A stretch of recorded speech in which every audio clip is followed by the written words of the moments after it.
Âgé seulement de 36 ans, ce jeune mécanicien voit sa vie basculer lorsqu'il perd la vue à l'âge de 18 ans.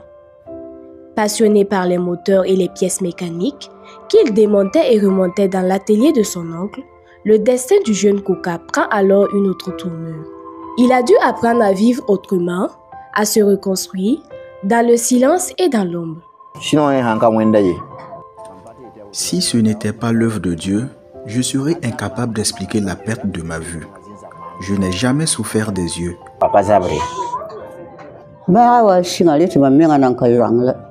Sa maladie a commencé bien avant que je ne perde la vue.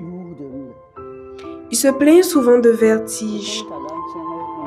Je l'ai amené dans plusieurs hôpitaux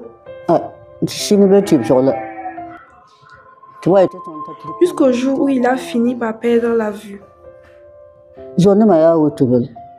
La mère du jeune Koka, aussi malvoyante, remet son sort à Dieu. Être privé de la vue et savoir son fils dans la même situation est une preuve qu'elle ne saurait expliquer. Il a perdu la vue très jeune. J'ai fait de mon mieux, mais ce n'était pas de ma faute non plus. Ce que Dieu fait est bon. C'est moi qui prenais soin de lui et aujourd'hui, c'est moi qui suis malvoyante.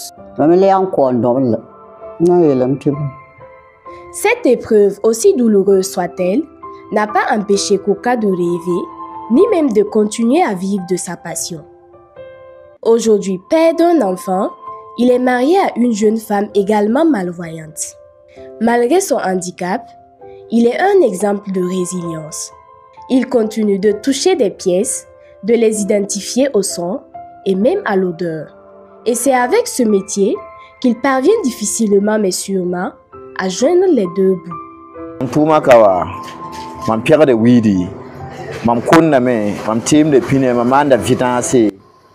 Dans mon atelier, je fais de la mécanique pour les engins à 2 roues. Vidange, lavage, réparation. Mais le marché est parfois très lent. Par jour, je peux gagner 1000 francs, parfois 750 francs. Et il arrive même que je ne gagne rien. Je vends aussi quelques pièces de vélo, mais je ne dispose pas de tout. Il m'arrive par exemple de devoir prendre un taxi jusqu'au marché lorsqu'un client a besoin de changer un pneu.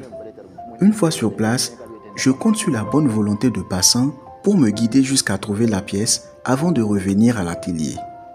Je n'ai pas les moyens de constituer un stock.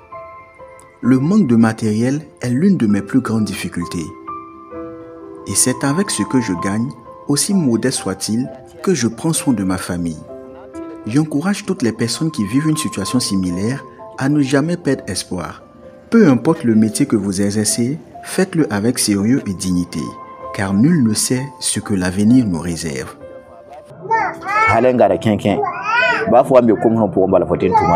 Aujourd'hui, Koka n'a peut-être plus la vue, mais il garde la vision, celle d'un avenir possible, même dans l'adversité.